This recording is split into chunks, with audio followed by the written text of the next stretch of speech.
We're on to game 7. Some of the best words in sports. Toronto Raptors, Boston Celtics, Friday night, 9 p.m. tip. So everyone get your coffee ready. I'm Sierra Goodwill here with Jimmy Toscano, Josue Pavon, and Bobby Manning.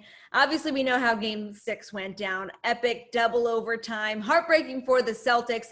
If they want to bounce back, as they probably should, as they're the more talented team in this series and advance to the Eastern Conference Finals, what is the key to a Celtics victory? Jimmy, let's start with you. Key to a Celtics victory for me starts with the most important player on the Celtics, in my opinion, Kemba Walker, getting the boys going early, getting himself going early too.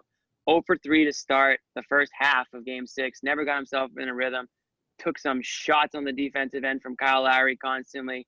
I'd like to see him going. I'd like to see him get not only himself going, but you need to get Jason Tatum going. We're waiting for that Tatum game. I know we all are.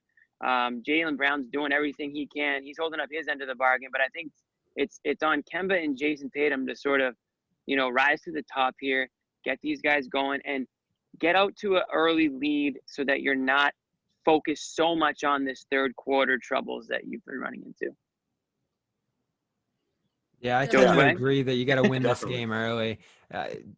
Game 5, we saw them string all those stops together, take that 20-point lead and just run with it so that the second half didn't even matter. I think you're going to need a similar situation because we haven't seen the Celtics close a win per se in this in tight fashion. Sure. Game 2, Toronto stepped out of bounds with 30 seconds left. They didn't need to get that last stop.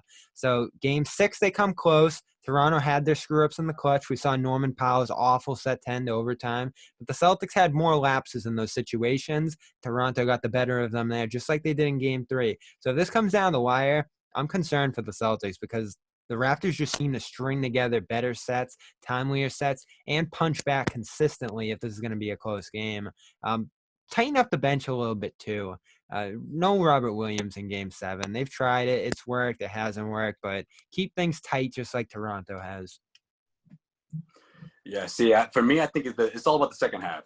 I think between these two teams, the first half, the way either team gets out, it just seems to even itself out by the second half. And that's because what's been going on throughout the third quarter. Now, the Celtics have to get going in the third quarter. I would say limit Toronto's three-point shooting and get back to that transition defense that we saw in game 5. That's really what it boils down to in second half execution. Offensively, I'm not worried about these guys. I'm not worried about Tatum. I'm not worried about Brown. A little concerned about Kemba. I just think Kemba can give you points in doses, but he needs to be more consistent and more efficient in this one. I want to see at least 17 attempts. Second half, Kemba, I don't care if he only takes 3 or 4 in the first half. Again, it's all about that second half. And again, get back to that transition defense that we saw before this Raptors team evened up the series at 3 games apiece. Man, I still can't believe we're here playing the game. Really. Game 7, 3-3. That's it. That's all I got.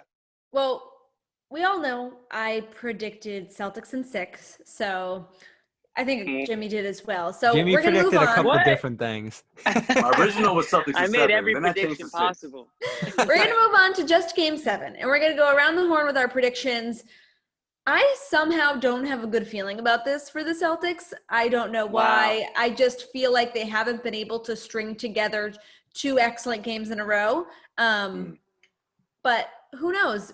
I am feeling like, Bobby, you're going Raptors, or am I wrong? It's going to be the Raptors. I hate to say it. Bobby's on the ballot now. Love to say it. You love to say it. No, I hate to see it because I want to keep doing these shows, all the rest. But well, you're going to keep doing your own Raptors show, I think. Yeah, I should, right? Well, I'll have an easy team to root for going forward if the Raptors win this. But I'm concerned. Bobby's so torn. Well, I'm torn because of this. There's one reservation I have about the Raptors. They burnt themselves out tonight. No bench at all in that second half. 50-plus minutes for Lowry and some of these others, older players, veterans. Are they going to have enough to go deep in a game and not burn out? Because Lowry had nothing left in that double overtime when he pulled out that bucket to win it. So it's in 2 days. Not a lot of time to recover. The Celtics are younger. If anything bodes well for Boston, it's that. But something intrinsically about this Raptors team, they come through when they need to. So I'm sticking with them.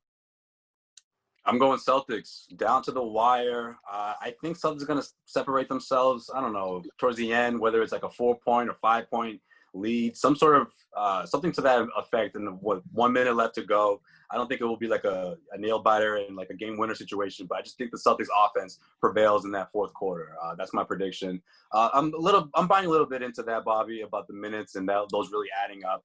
Just for someone like Lowry, because I mean, 53 minutes is a lot for any player, but for Lowry, it's more like you put like 65 minutes kind of effort that you would see from somebody else. So it's a whole different game when we're talking about Kyle Lowry. So I do think he'll run out of gas a bit here.